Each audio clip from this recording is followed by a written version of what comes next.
नमस्कार। साहित्य तक के बुक कैफ़े के एक दिन एक किताब में मैं जयप्रकाश पांडे आपका स्वागत करता हूँ। आज शुक्रवार है और वादे के मुताबिक मैं एक कविता संग्रह के साथ उपस्थित हूँ जिसका नाम है कविता की टाइमलाइन। रचनाकार हैं विजय राय। विजय राय ने हिंदी और अंग्रेजी साहित्य से स्नातकोत्तर किया है, साहित्य रत्न, संगीत विशारद और पत्रकारिता में डिग्री ली है। सूचना एवं जनसंपर्क विभाग उत्तर प्रदेश के उप निदेशक के पद से सेवानिवृत्त हुए। लगातार लिखते रहे। लम्ही नामक एक साहित्यिक पत्रिका का संपादन करते हैं, संपादक हैं। जो उत्तर प्रदेश की पत्रिका रही साहित्यिक सांस्कृतिक उत्तर प्रदेश, उसका भी उन्होंने संपादन किया है। बहुत सारी आलोचनात्मक कृतियाँ आ चुकी हैं और यह कविता संग्रह जो है वह विजय राय के कवि स्वरूप को स्थापित करता है। 7वें दशक के उत्तरार्ध के कवि हैं और आप जानते हैं कि मैं कविता संग्रहों पर अपनी राय नहीं रखता हूँ। सीधे अपने पाठकों के समक्ष, इस कार्यक्रम के दर्शकों और श्रोताओं के समक्ष कविताएं पढ़ता हूँ ताकि वो खुद यह सुनकर और समझ सकें कि उनका कौन सा प्रिय कवि किस तरह की रचनाओं के साथ अपनी किस खास कविता संग्रह में उपस्थित है। तो विजय राय के कविता संग्रह कविता की टाइमलाइन में जो कविताएं हैं उनमें से मैं 4 कविताएं पढ़ूंगा। पहली कविता जो मैं पढ़ रहा हूँ इस संग्रह से, उसका शीर्षक है अस्मिता बहाली। सीढ़ियों से उतरते हुए स्थगित मनुष्य की छायाएं अक्सर हमारा पीछा करती हैं। हम उन छायाओं की प्रतिछाया बन रंगमंच पर उतरते हैं और फिर कोई अपरिचित निर्देशक बलात् हमें अपने अधीन बतौर शोधार्थी पंजीकृत कर लेता है। अपनी खोई हुई अस्मिता को बहाल करने के लिए हम निहितार्थों पर संजीदगी से काम करने लगते हैं। गुफ्तगू में सिर्फ इतनी बात निकल कर आती है कि हम अपनी खोई पहचान की वापसी के बेहद इच्छुक हैं। एक दूसरी कविता जो मैं इस संकलन से पढ़ने जा रहा हूँ उसका शीर्षक है खोई हुई चीजों के बारे में। जिन चंद निजी वैचारिक पंक्तियों से मैं बेहद प्यार करता था, वे सब की सब मेरी अपनी मुलाजमत के दरमियान दान दे दी गई थी। अमुक मंत्री, अमुक मुख्यमंत्री और अमुक राज्यपालों के भाषणों में। मुझे बड़ी कोफ्त होती है जब अपना कुछ सृजनात्मक लिखता हूँ तो रिवाइज करने पर पाता हूँ कि कमबख्त सारे के सारे अच्छे विचार तो उन अमुकों को दे दिए जो या तो मरहूम हो गए या फिर सामने पड़ने पर जो मुझे जानबूझकर पहचानेंगे ही नहीं। ये विडंबना नहीं, मेरी पेशेगत सच्चाई थी जो सेवानिवृत्ति के बाद समझ में आई। अब बचे इस जीवन का क्या करूं? पढ़ी गई सारी किताबें, बड़ों की दी गई नसीहतें, अनुभूत सत्य का कोई मतलब है क्या? चीजें भीतर ही भीतर बदल चुकी थी। हो सकता है कि मैंने सफल जीवन जिया हो, पर सार्थक था कहना बेमानी होगा। अंततः हम एक बचे हुए मनुष्य का फालतू जीवन जीते निहायत मामूली आदमी हो जाते हैं।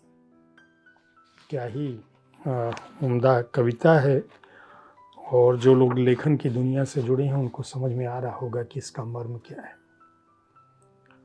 अंधेरे का रूपक तीसरी कविता है जो मैं कविता की टाइमलाइन विजय राय का संग्रह है उससे पढ़ रहा हूं।